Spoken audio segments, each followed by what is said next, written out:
May I ask Marco to please lead the prayer? In the name of the Father, Son, of the Holy Spirit. Amen. Okay, before you take your seat, please pick up the pieces of paper under your chairs and arrange your seats properly. Is there any absentees? Class Secretary, kindly check the attendance. Thank you. So now let us have a recap. So what was our previous lesson? Okay, very good. So our previous lesson is about reorientation period.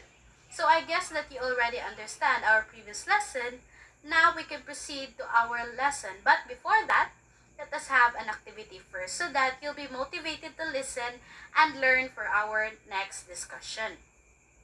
So I will be dividing the class into 5 groups. So this will be the group 1, the group 2, group 3, group 4, and the group 5. So, okay, everyone, settle down. So, I have here different kinds of pictures, and all you need to do is to identify the picture and explain it, okay? So, I will be giving the class 5 minutes to analyze it, and I will be the one to pick a representative in your group. Do you understand, class? Okay. Okay, now that you all answer our activity, let me ask you a question. So, why are values important in our daily life? Very good. Values are important in our daily life because they guide how we act, we speak, and how we treat others. They help us choose what is right and avoid what is wrong. When we live by values such as respect, honesty, and kindness, we create harmony at home, in school, and even in our community. So how do values guide our actions and decisions? Okay? Okay, very good. So values also guide our actions and decisions by serving as our moral compass. They help us stay true to what is right and even when we face with challenges. Okay, now for the last question. Do you think ancient Filipinos also practice those values? Very good. Yes, ancient Filipinos also practiced these values even before our time. They lived with bayanihan, respect, faith, and even courage. These values help them live peacefully and work together as one community. Okay, so today we will dive into a new lesson which will be the summary of Urbana at Feliza by Modesto de Castro, also known as the father of classic prose Tagalog. So, Modesto de Castro was born in Biñan, Laguna in the first half of the 19th century and was educated at the Real Colegio de San Jose. He was known for his work Cartas de Urbana y Feliza or pagsusulat ng dalawang binibini. And by writing in Filipino, he made the belief in God and the Christian religion more understandable and meaningful to the people. So, now let us know the summary of Urbana at Feliza. Urbana at Feliza is a collection of letters written by Modesto de Castro which serve as a guide to being a good person and having good manners in the 19th century Philippines. The letters were addressed to the sisters Urbana and Feliza. They take topics such as were intended to teach morals, ethics, and social values. The letters also address important social and political issues of the time, such as the struggle for independence against social colonial rule. He urges sisters to realize their rights as Filipino and to actively participate in the fight for freedom. Besides passing on knowledge and values, the letters reveal the close relationship between the two sisters and their families and the importance of family and community in Filipino culture. So this is the summary of Urbana and Feliza. So Urbana and Feliza are sisters, with Urbana as the eldest followed by Feliza and their younger brother, Honesto. They live in a humble home in Bulacan. Feliza admires Urbana for her good manners, humility, and value as a true dalagang Filipina. So this shows the close bond of the siblings and how Urbana serves as a good role model. Her values represent the ideal Filipina, which are respectful, humble, and graceful in both behavior and character. So one morning, Feliza wakes up and discovers that Urbana has left for Manila. She writes her sister a heartfelt letter recalling their childhood memories and expressing her admiration for Urbana's kindness and simplicity. So in this part, it shows the start of their letter exchange. Feliza's letter expresses longing and respect, showing how much she values her sister's presence and guidance in her life. Urbana replies by giving Feliza advice on how to live properly. She reminds her to always pray, keep her body and surroundings clean, and remain pure both inside and out. Urbana also teaches her to act modestly, walk gracefully, and avoid pride or arrogance. So, Urbana's letter teaches moral and spiritual lessons. She emphasizes that cleanliness and modesty are not only about appearance but also about maintaining a pure heart, good manners, and self respect. In another letter, Feliza thanks Urbana for her guidance and shares that their younger brother, Honesto, has been learning from Urbana's lesson. She proudly tells Urbana that Honesto practices good manners and proper behavior. So this shows how Urbana's teachings influence not only Feliza but also their younger brother. It highlights the importance of family guidance and how good values can be passed on through example and discipline. Okay, so Urbana writes back once more to teach Feliza about proper table manners and etiquette. She advises her not to lick her fingers, blow on hot food, or make unnecessary noise while eating. And also, she reminds her that proper table manners reflect one's upbringing and respect for others. So, in this part of the letter, it focuses on etiquette and refinement. Urbana reminds Feliza that manners, even in small things like eating show respect for oneself and others. It reflects a well-mannered and cultured person. Later on, Feliza writes about her plan to marry Amadeo, and Urbana expresses her happiness and support. However, Feliza admits that she refused to see Amadeo secretly at night because she knew it was improper. She thanks God for giving her strength to resist temptation and protect her dignity. So in this part, it shows that Feliza's moral strength and self-control. Even though she loves Amadeo, she chooses to do what is right, and it teaches that true love should be guided by respect, morality, and self-discipline. And Urbana replies proudly saying that she is grateful to have a sister like Feliza who knows how to control her emotions and uphold her morals. Urbana's response shows her appreciation and pride.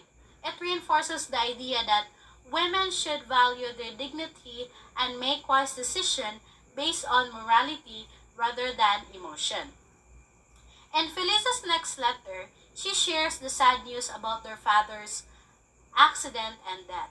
He broke a bone in his chest, which caused him great pain before he passed away.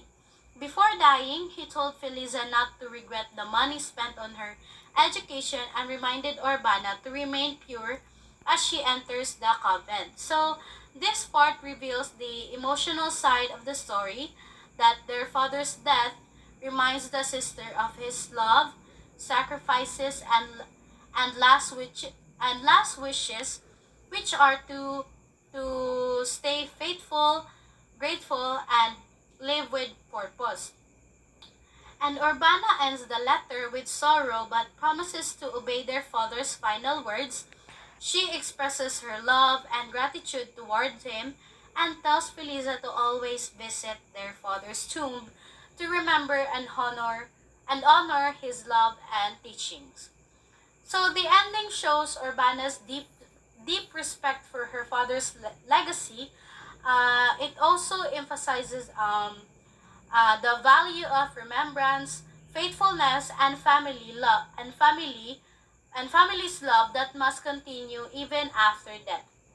So the story of Urbana and Feliza teaches timeless lessons about morality, good manners, modesty, obedience, and love for family and God. It reminds us that being a true Filipino means having inner beauty, discipline, and a pure heart guided by respect and faith.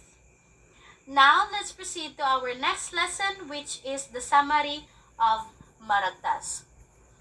The story of Maragtas is about Sultan Makatunaw and the 10 Datos of Borneo. So the legend begins in Borneo where a cruel ruler named Sultan Makatunaw caused suffering to his people. The 10 brave datus or chiefs decided to leave their homeland to escape his tyranny and find a new place to live freely. So Sultan Makatunaw was a cruel and immoral ruler known for abusing his people, especially women. Makatunaw used his power for evil purposes. He was described as a sex criminal who even planned to harm the wives and daughters of the datus. So this cruelty pushed the datus to take action and protect their families. The 10 datus who are Paiburong, Sumakwel, Bangkaya, Padihinog, Dumangsul, Puti, Dumingsel, Valenzuela, Dumalugdog, and last is Lubay. They decided to escape from Borneo to seek freedom. So these 10 datus represent leadership, courage, and unity. So instead of fighting Makatunaw through violence, they choose peace and freedom by leaving their homeland together. Dato Sumakwel and Dato Puti led the group peacefully instead of starting a war. So Dato Sumakwel was a wise and patient, while Dato Puti was a respected leader and prime minister. So both they believed that solving problems through peace and wisdom was better than bloodshed. So they prepared 10 boats called Biniday or Barangay and sailed away with their families at midnight. The Datos secretly planned their escape. Their boats carried food, seeds for planting, and their families. This shows their bravery and hope to build a better future in a new land. So after days of traveling, they arrived at Panay Island or the home of the Ati people. So their long journey finally ended when they discovered Panay Island, where the Ati or Aita people lived. The Ati were known for their kindness and simplicity. The Ati leader Marikodo welcomed them kindly. So Dato Puti and the other Datos communicated with Marikodo, who was generous and friendly. So this moment shows the beginning of peace and friendship between the newcomers and the natives. So the Datos bought land from the Ati by giving gifts like a golden hat or known as a salakot and a gold basin. So this peaceful transaction symbolizes unity and respect. The Datos did not steal or invade the land. They offered valuable gifts to show gratitude and fairness. Marikoto's wife, Maniwantiwan, also received a gold necklace from Pinampangan, the wife of Dato Puti. So this act of generosity between the wives showed mutual respect and the strengthening of friendship between the two groups. The Ati people moved to the mountains while the Bisaya settler in the plains. The Bisaya settler is the 10 datus, So after the agreement, the Ate peacefully relocated to the highlands while the Bisaya, which is the Datu, right, from Borneo, settled in the lowlands. So the lowlands where they built farms and communities. The land was divided into Aklan, o Datu Bangkaya, and Malandog or Antiquef is to Datu Sumakwel and the others. So the Datus organized their new society by giving the island into different territories, each led by a respected chief. This marked the start of early governance in Panay. Later, Datu Puti said goodbye and returned to Borneo, while some Datus stayed and built new communities in Panay. So Dato Puti wanted to check on the people they left behind in Borneo. The other Datus remained in Panay and helped the island prosper, forming the roots of the Visayan people. So the story of Maragtas shows us that leadership, unity, peace, and cooperation teaches us that freedom and harmony can be achieved not through war, but through courage, wisdom, and respect for others. Okay, now that you all know the story of Urbana and Maragtas, let me ask you a question. So what does Maragtas tells us about unity and cooperation among Filipinos? Okay, very good. So it teaches us that unity and teamwork can overcome hardship and build strong communities just like the Datus who work together to find a new home. So in what ways do we still see the Filipinos of the Datus in Filipino society today? Very good, thank you. We see them in Bayanihan. Bayanihan is a community cooperation and respect for others and the desire for freedom and peace among Filipinos. Okay, the third question is, in today's generation, do we still practice the values that Urbana and Feliza learned? Very good. Some still do, especially respect for elders and faith in God. But many young people forget traditional manners because of the modern influence and social media. So what can we learn about family and faith from the letters of Urbana and Feliza? Okay, thank you. Very good. We learned that family is the foundation of moral values and faith in God guides people to do what is right and stay strong through challenges. Okay, so now that you know the story about Urbana and Feliza and Maragtas, do you have any clarifications, questions, or anything? Okay, so if none, let's have an activity. So in 3 to 5 sentences, explain how the lessons from Urbana at Feliza and Maragtas that can be applied in your daily life and mention one value that you will practice starting today. So I will be giving you 5 minutes or 5 to 10 minutes to do the activity, and I will pick 5 students to read their answers in front. That ends our lesson for today. Goodbye and thank you, class.